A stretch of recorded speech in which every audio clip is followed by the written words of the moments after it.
Le lac des Galians est un endroit de détente et de calme. Le lac est situé à quelques kilomètres de Chamonix.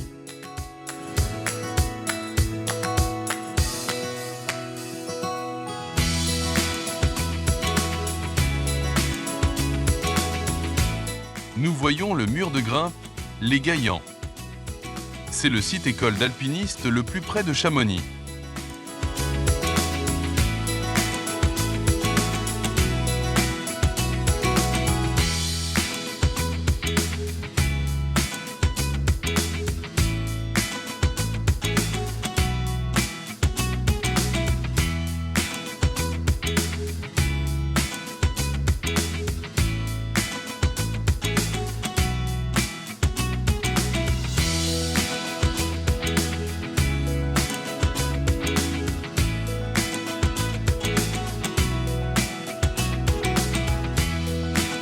Le lac Saint-Clair n'est pas un lac naturel, mais un plan d'eau aménagé à des fins privées. Il doit son nom à Sir Thomas Sinclair, un aristocrate britannique tombé amoureux de la vallée de Chamonix au XIXe siècle. Comme beaucoup d'Anglais à cette époque, il fréquente régulièrement la région, qui devient un haut lieu du tourisme alpin. Sir Thomas Sinclair fit des aménagements romantiques. Pour recréer l'ambiance de loges écossais, il fait édifier une fausse grotte en béton, une chapelle en ruine de style néo-gothique et même une île artificielle.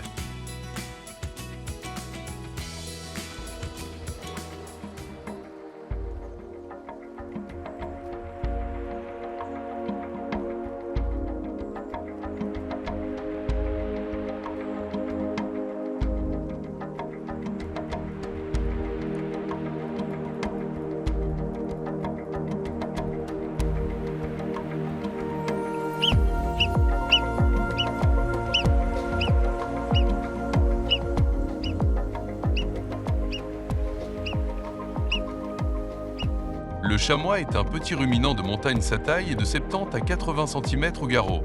Son poids, 25 à 50 kg, proche du bouquetin que l'on trouve dans les Alpes, les Pyrénées, le Jura et d'autres massifs d'Europe. Il est parfaitement adapté à la vie en altitude, avec ses sabots souples et adhérents qui lui permettent de grimper sur des terrains escarpés.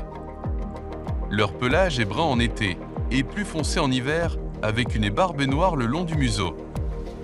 Les bébés chamois s'appellent cabris. Ils naissent généralement entre mai et juin, après d'environ 23 à 24 semaines de gestation. Généralement, il n'y a qu'un seul petit parent. Les cabris marchent dès les premières heures après la naissance, ce qui est crucial en milieu escarpé. Ils tètent pendant environ 6 mois mais commencent à brouter très tôt. La mère, appelée Tagne, est très protectrice.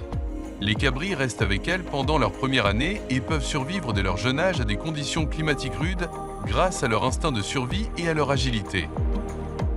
Asseyez-vous et admirez.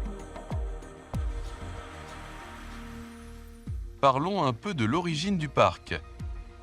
Merlet était autrefois l'un des tout premiers hameaux de la vallée de Chamonix, situé à 1500 mètres d'altitude. Habité en permanence jusqu'au début du XXe siècle, avec une trentaine à soixantaine de montagnards vivant d'agriculture et d'élevage.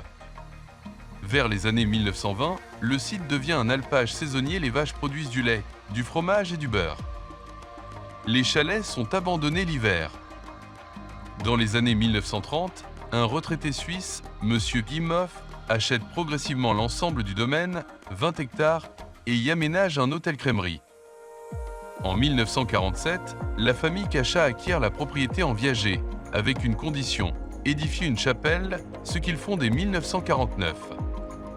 En 1967, Philippe Cachat, passionné de montagne et de vol, lance le parc avec Bambi, un chamois apprivoisé, et ouvre officiellement aux visiteurs en 1968. La famille continue de le gérer depuis, conservant sa philosophie familiale et naturelle.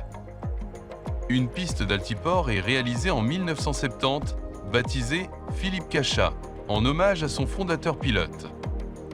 En 2018, le parc célèbre ses 50 ans et développe notamment une zone de silence pour l'observation des animaux. Face à l'appauvrissement de la prairie sous le stress du pâturage et du réchauffement climatique, la direction a prévu une année de fermeture en 2027 pour permettre la régénération du site. En résumé, Du premier hameau de la vallée alpage agricole domaine touristique parc animalier en 1968 avec Bambi le chamois. Resté en main familiale, respectueux de la faune alpine et de l'écosystème. Toujours axé sur la semi-liberté des animaux, l'énergie renouvelable et la sensibilisation à l'environnement.